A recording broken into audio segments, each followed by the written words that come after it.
started so we can.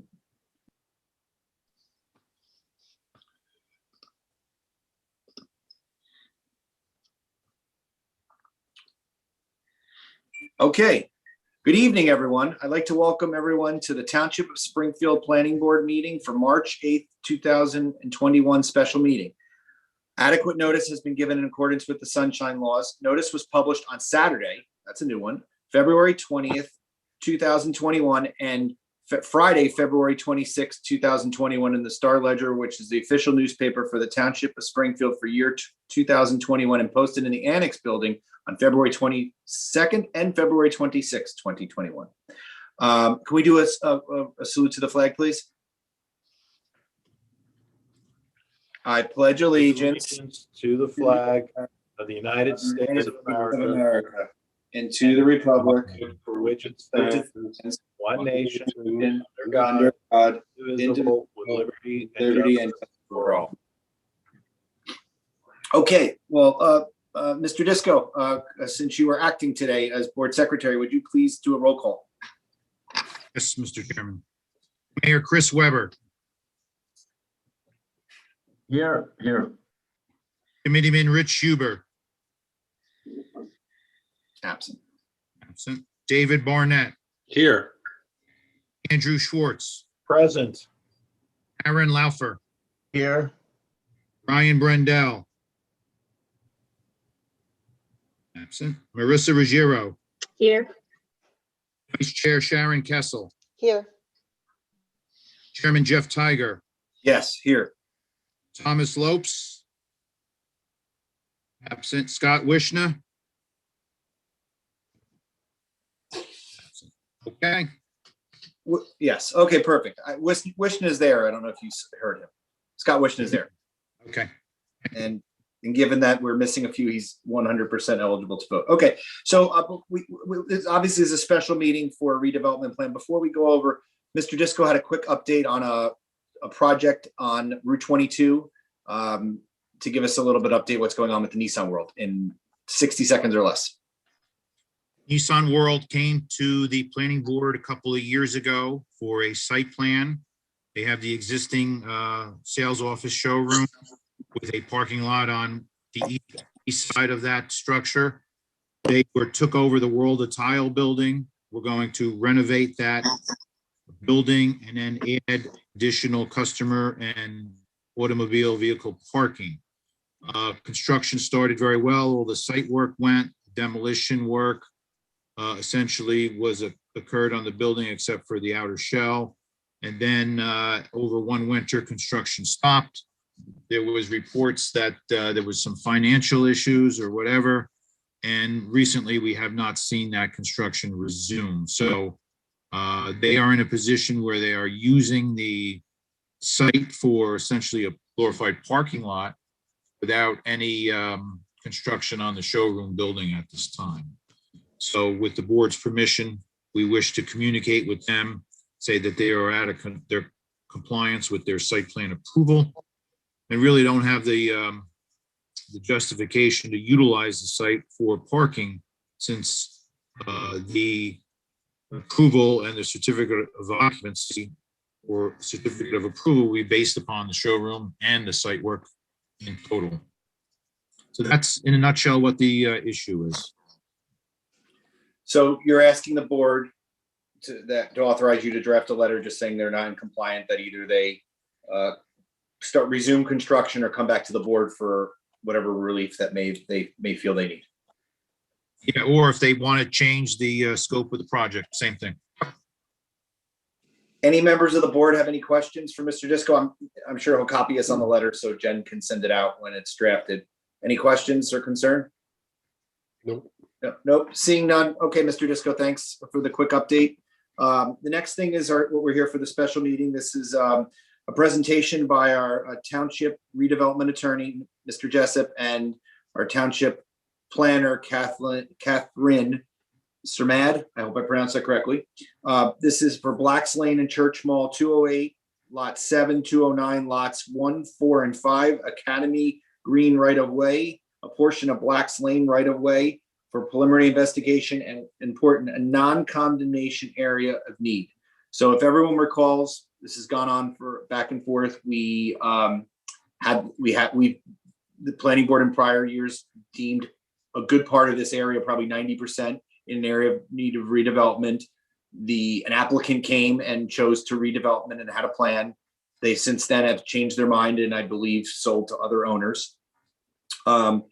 Since then, the township has taken a look into other lot and blocks. I believe it's to include the Sarah Bailey Center and 1 or 2 other lots, which the planner will talk a little bit about for us.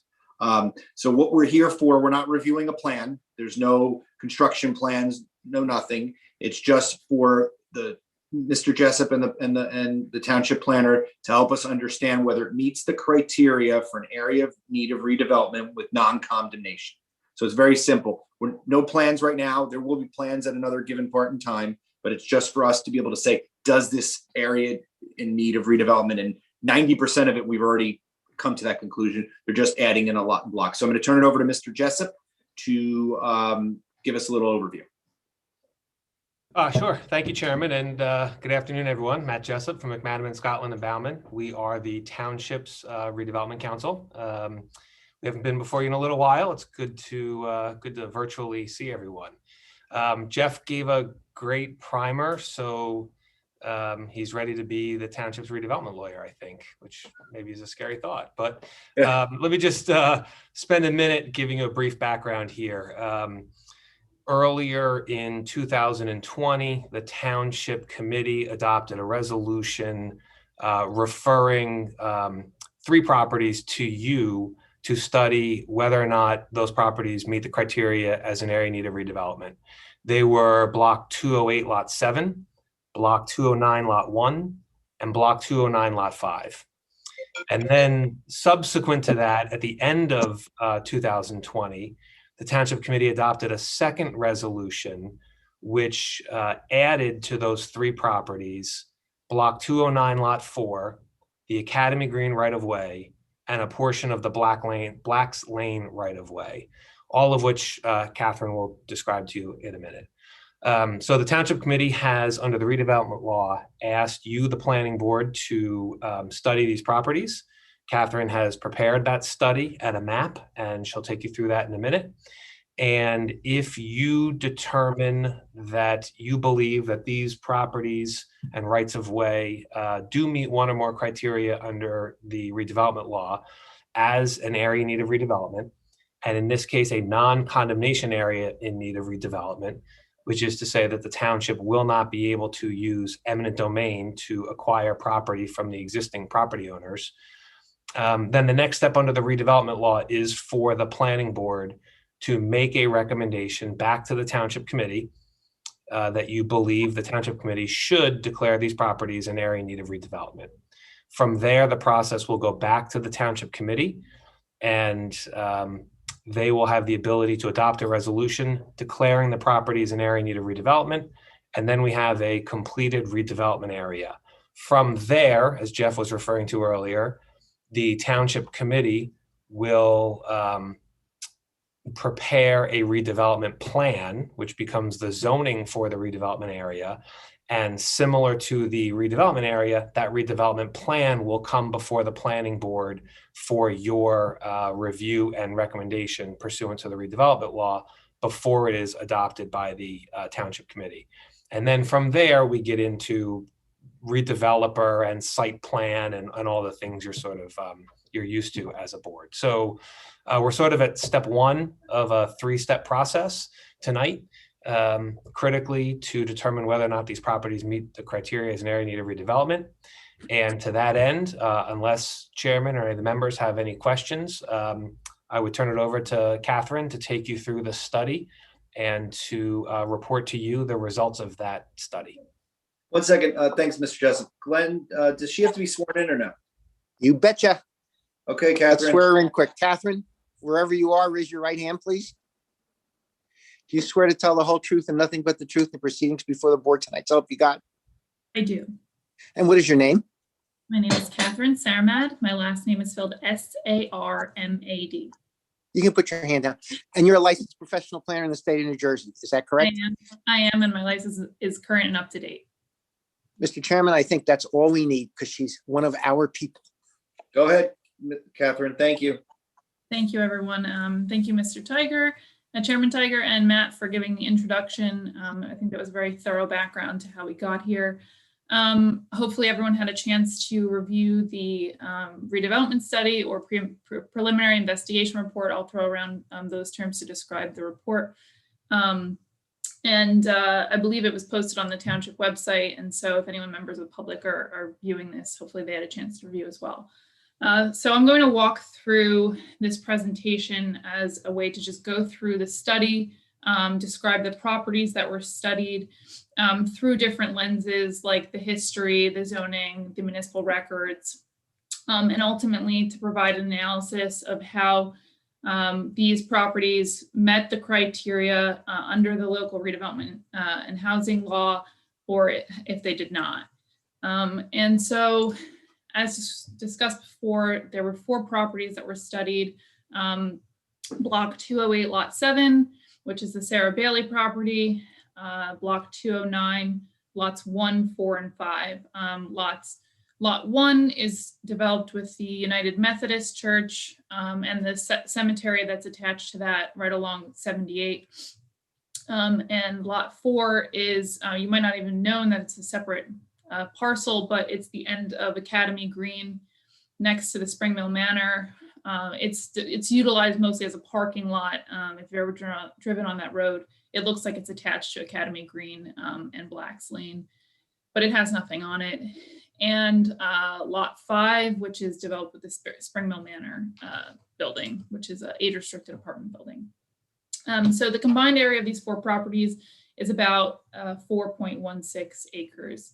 I should also include that, as Mr. Jessup noted, there are 2 properties, the Academy Green right-of-way and the Black's Lane right-of-way portion of it, that have been included in the study area as well. The combined area of these 2 right-of-ways is 0.487, so just under a half an acre.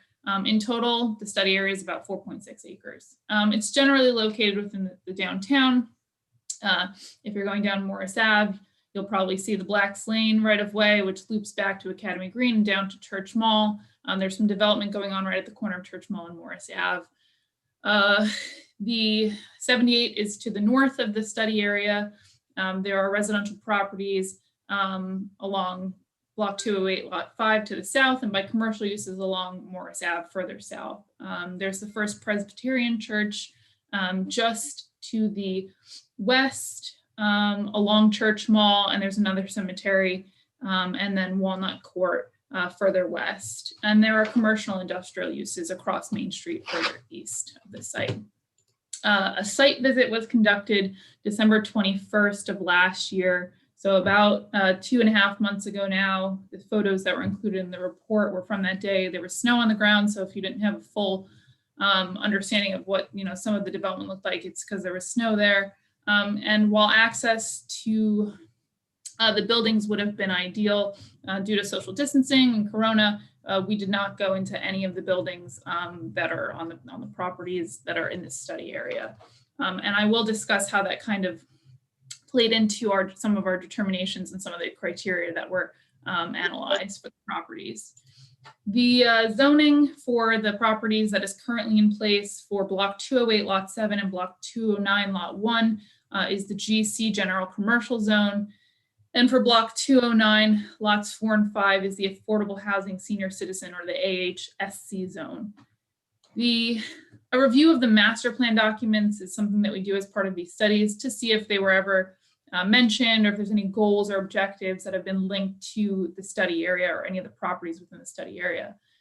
So we went back and looked at the master plan from 1997 and then the re-exam reports from 2005 and 2017.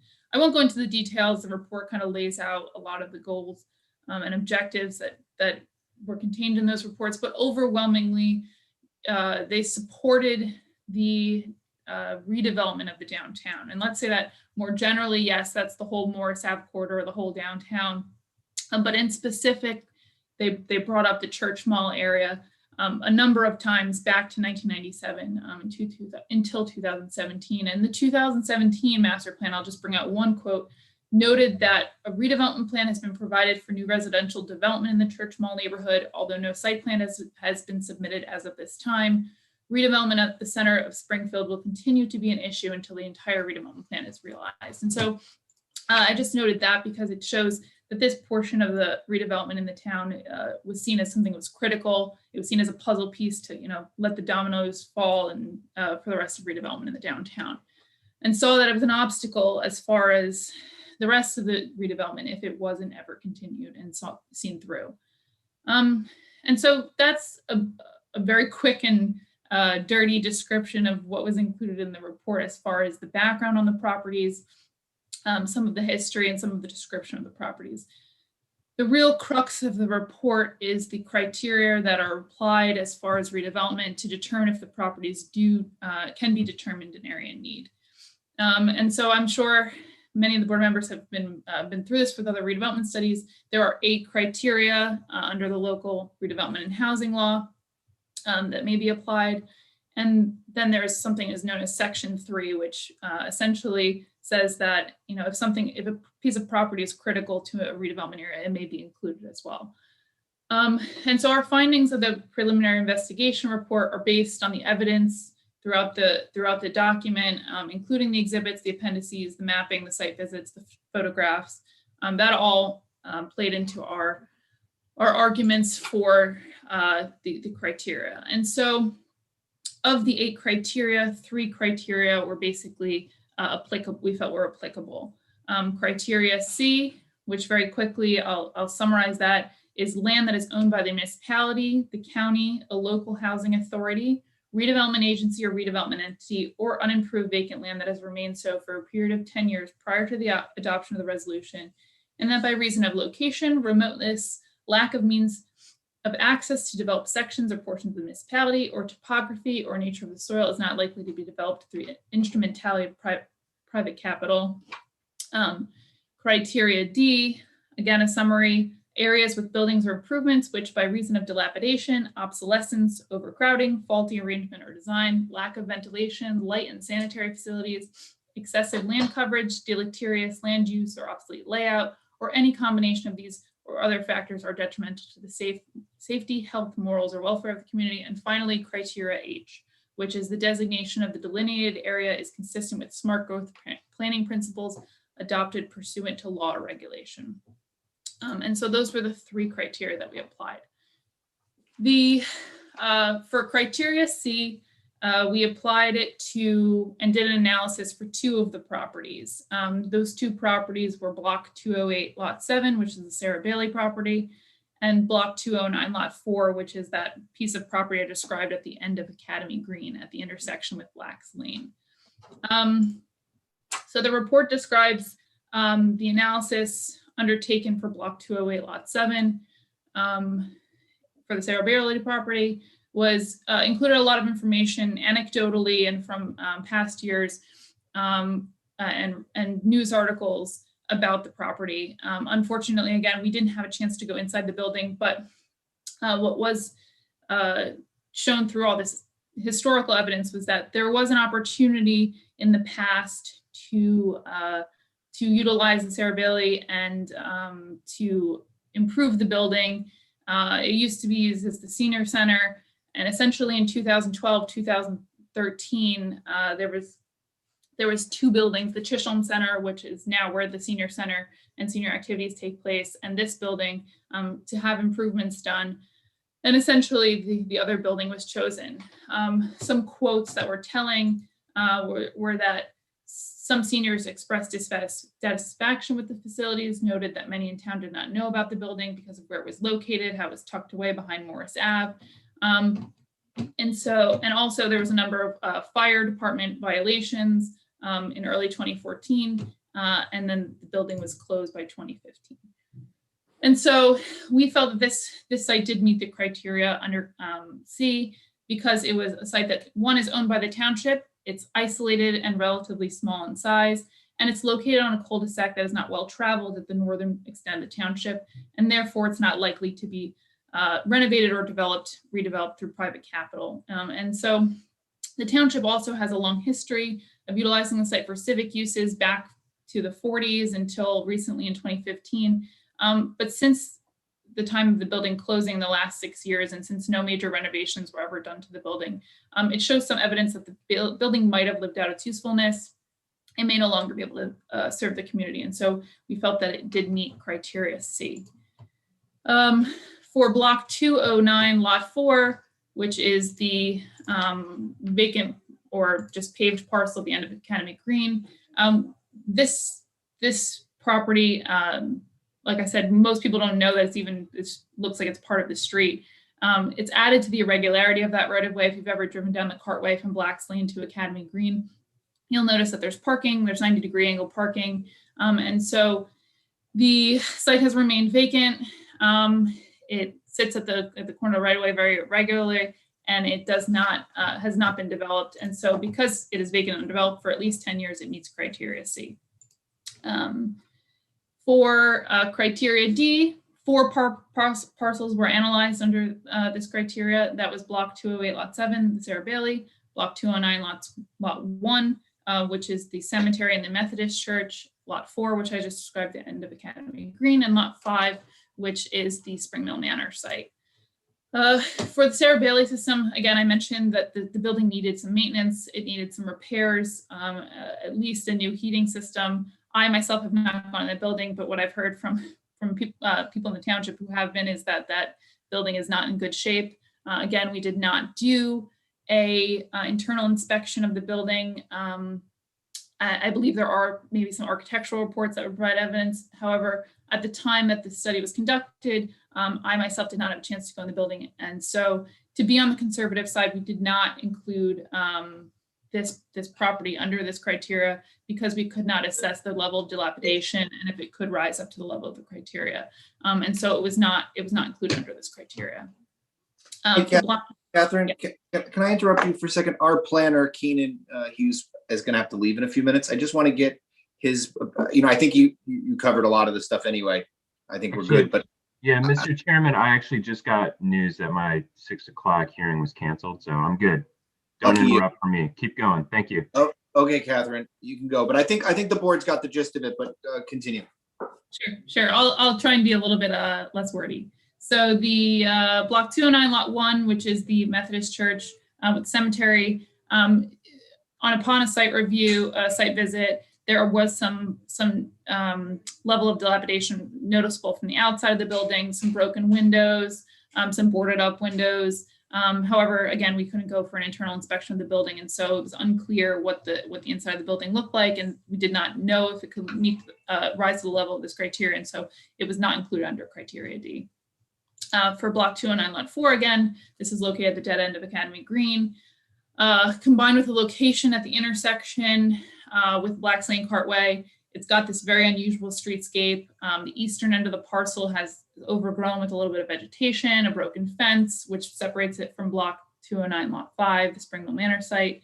In addition to remaining vacant for 10 years, the unusual layout of the streetscape does not meet municipal standards. It's not signaled or striped with a stop sign. And so, although it does provide vehicular access between Academy Green and Black's Lane, and so as part of the criteria, we felt that there was faulty arrangement and its location adjacent to and used in conjunction with a right-of-way could present a traffic hazard that could be detrimental to the safety or welfare of the community. And so it does meet criteria D. Finally, block 209, lot 5. This one I'll go into a little bit more detail about, just because for most people who've seen the building, it is operating, it is occupied by tenants. It is a rental building for age-restricted apartment units. And so the outside of the building does appear to be well-maintained, in good shape. The parking lot's well-maintained. And so for this criteria, it may be less obvious. And so using the master plan documents and going back to 1997, the site was not developed yet at that time. It consisted of 13 separate properties, which consisted of 5.2 acres. And at the time, they were looking to rezone this area. And so these properties were all consolidated in order to kind of meet the minimum zoning of that area. There was a real faith that the redevelopment of this site and these properties would bring and breathe redevelopment life into this part of the downtown. And so they were very enthusiastic about developing it as apartment units, creating pedestrian activity in the downtown. And you see that the kind of consolidation of these properties has created a very, very irregular shape. It loops around behind the cemetery property along 78. It comes back down along Black's Lane, wraps around that Academy Green parcel at the end. And so the layout and of just the properties themselves are very regular, but then the actual layout of the building and the parking lot seem to have been a result of that irregular shape of the lot. And so the township's vision to redevelop the Morris Ave area and to develop the Black's Lane area a little bit more comprehensively is kind of burdened by the faulty arrangement and design of these properties, the obsolete layout, and it's an obstacle to the longstanding goals of redevelopment. Since the time it was developed in early 2000s, we haven't seen anything happen in this area, despite that kind of encouragement and the motivation of this site being developed at the time. And so we felt that it could meet this criteria because ultimately it was detrimental to the community morals and goals. It's a big objective to get this redevelopment done. As long as this stands as an obstacle, it is detrimental to the township goals. And so we do think that this property does meet the criteria D. Perfect. Catherine, Keenan now has to go. So can I just get his opinion? Sure. So I've summarized all of the major criteria. So Keenan. Yeah, I think you covered the major criteria, and it's obviously it's pretty much the same thing, what Keenan discussed before. But since Keenan did this and represented the board before, just want to give him a chance to be able to give the board some thoughts before he goes. Absolutely. Thank you. Yeah, I mean, I don't have a lot to say in terms of the application of the specific criteria, but I think obviously this is an opportunity to assemble, a much larger land area here in Church Mall, which has always been a target for the township's redevelopment activity. So I think, through Catherine's study, sort of rounding out this area and assembling a really nice site to do something more comprehensive than maybe what was envisioned, 8 to 10 years ago is a great opportunity for the township. Based on Catherine's presentation, I don't have a whole lot to comment on in terms of, the specific lot by lot application of the criteria. So I'll leave it at that. Well, perfect. Well, thanks, Keenan. I know you have another meeting, so obviously you can go. Mr. Disco, anything, any questions or anything you want to add for the board?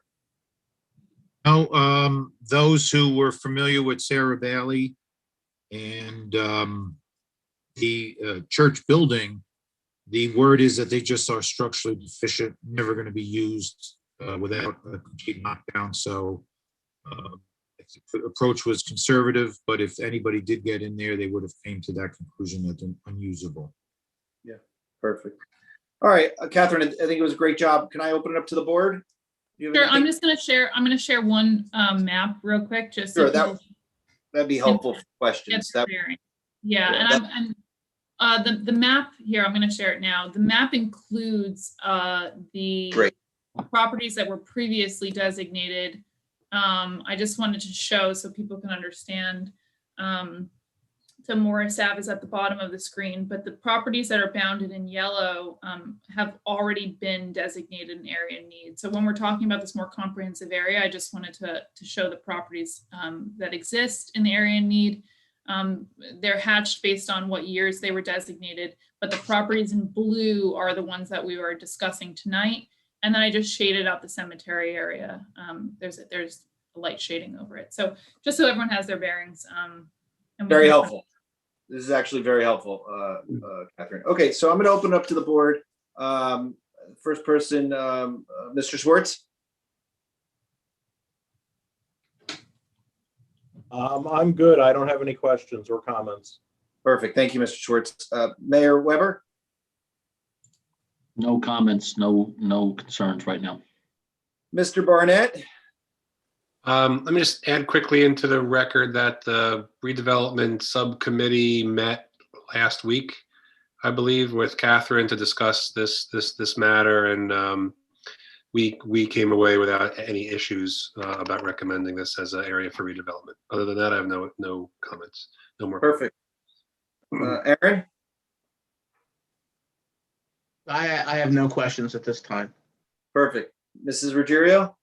I don't have anything, thank you. Okay, Mr. Wishna?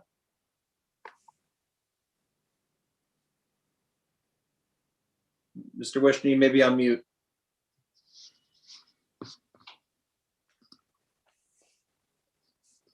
No? Can we get off go on to so I can see the rest of the board and take off perfect, yeah. How about now? Okay, good. Scott, any questions? Can you hear me now? Yes. Okay. If you can go back to the map a moment, sorry, that would be more relevant for what my question has to do with. So if I recall correctly, several months ago, we had a hearing on a lot line modification for 209-1. Is that correct? Is the lot line that's depicted on the property correct? Or is No, the that we approved a lot line modification for that lot. So has that not yet been perfected? Because I thought we were splitting it into two lots, one for the cemetery and then one for what is basically the remaining structures. So I believe you are correct. When we were in progress with the study, that was not yet completed. And so the study proceeded, with the original lot. But I believe you are correct that there was a lot line modification based on the new owner of the property. Yeah, so Scott, it has not been perfected. We have not signed the subdivision deed. Okay, so by designating, if the board votes in favor of recommending that this be designated as an area in need of redevelopment, 209-1, the entirety of 209-1 is included in that.